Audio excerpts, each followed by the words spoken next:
My husband and I have been married for 3 years now. I have a daughter, 15 years old, and he has a son, 24 years old.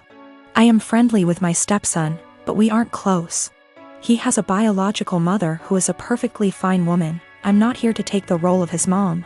My late husband, my daughter's father, died when my daughter was 6. We both contributed to her college fund. My daughter's paternal grandparents have also contributed a large amount. Right now, the fund has about $180,000. My daughter is extremely bright, and I'm not just saying that because I'm her mom. I truly believe she has the capacity to go to an Ivy League school, and her teachers have said she has the potential as well. And I don't want costs to hold her back. Our income would be too high to get any meaningful financial aid. And while there are a few merit-based scholarships out there that she will be applying to, we don't want to put all our eggs in one basket and hope she gets it when it's so competitive. My current husband and I have separate finances. He doesn't contribute at all to my daughter's fund. My stepson is struggling with a heroin addiction and has stolen money, jewelry, hire looms, and electronics from us for drug money. I understand that addiction is a disease, and I personally paid for an outpatient detox for him, which cost $1,000, which failed. His father then paid for an outpatient rehab program, which cost $6,500, which also didn't work because he barely showed up. He promised us he'd do better next time and he needed another chance.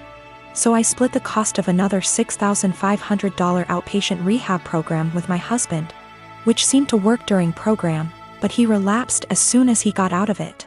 I have spent so much money, time, and energy and it hasn't helped at all.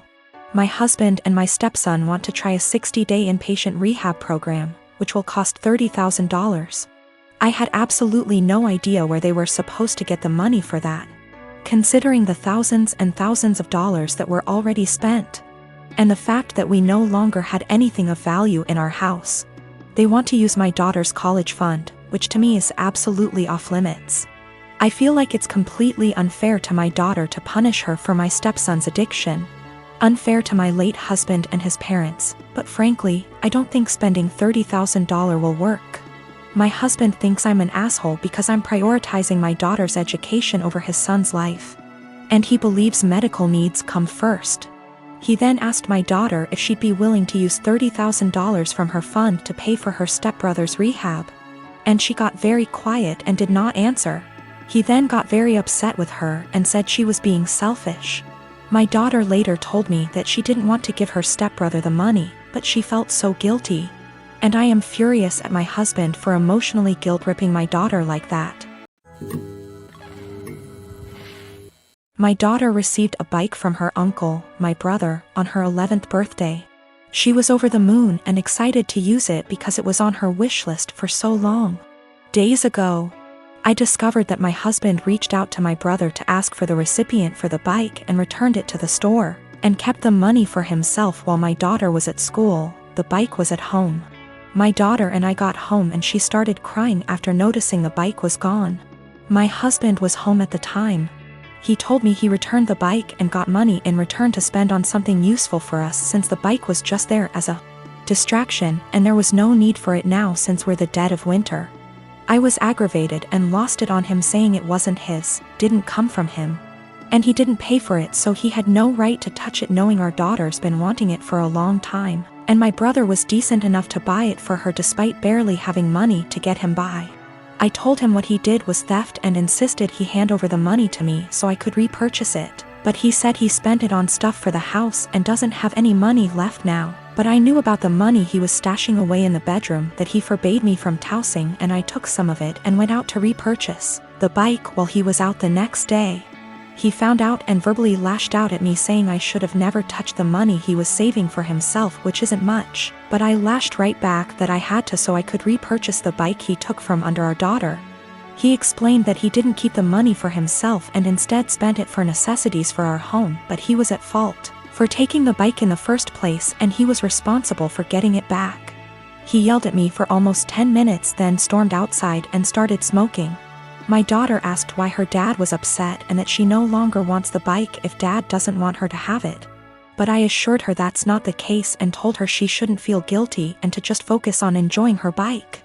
My husband hasn't stopped grilling me about how I disrespected and undermined him, and managed to make our daughter hate him after making him look like the bad guy. I again said he shouldn't have touched the bike. End of the story. He's called me thief and juvenile for taking money from his savings and being sneaky about it. I come from a conservative Christian family. All my family members were / are involved in the church and have church-based jobs. When they met my wife, they loved her and embraced her as their own. We dated for 2 years and discovered she was pregnant after we got engaged. Invitations were already given at the time, and we decided to still have the wedding on date when my wife was 5 months in. My family were furious when they found out my wife was pregnant. They asked if we even still considered having a wedding. I said why not, but they were very upset, especially mom and dad, who said they've always been known for their decency and good Christian values, and weren't willing to let this stain their reputation. As in my wife and I getting married while pregnant. They officially dropped out and refused to negotiate, saying it was done and I have only myself to blame for this outcome, and should move the wedding out of town. I was hurt. I tried to change their minds and checked with other members, but my brother said he had no intentions to look like a joke in front of his fellow church members and dropped out. My aunt pretended to be sick and said she may not be able to make it. She's 100% healthy. My cousin said he had business trip and stopped his wife and kids from attending, and my uncle cussed me out, torn the invitation and kicked me out. I felt terrible with no family members of my own to support me and share my joy at my wedding. I even broke down crying after the ceremony. I haven't spoken to them for months and then got busy with my 4-week-old daughter. My cousin reached out to hand me gifts and well wishes for the birth of my daughter sent from my family. I returned everything. He sat with me on behalf of the family, saying I shouldn't have returned gifts that were from my family who want to see and hopefully be involved in my daughter's life. He said Mom's longing to meet her grandbaby and everyone else is wanting to visit soon to celebrate my daughter's life. I asked him this question. I said, wasn't my daughter the reason why the entire lot of them abandoned my wedding? He just stared grudgingly as I went on about how they treated my daughter as something to be ashamed of and hide. My daughter at some point will ask about the wedding, and I have no intentions on lying to her. He replied saying he guaranteed I got it all wrong, and no matter what goes down between us I can never deny that my daughter is their granddaughter, //niece / etc., and they're her family. He asked that I arrange for them to visit, but I refused. He kept pressing the idea, but I shut him down. My wife says I should let them come, but I still refused. So my fiancé, female, 24 years old, and I, male, 27 years old, got engaged in May and are currently planning for our wedding in August. It's worth mentioning that I'm the sole earner because my fiancé is still in university. I've saved up decent amount of money to afford the wedding. Thing is, her parents get involved in everything, from picking the engagement ring on my behalf, to giving opinions on where we should rent, and now my FMIL is constantly giving opinions on our wedding.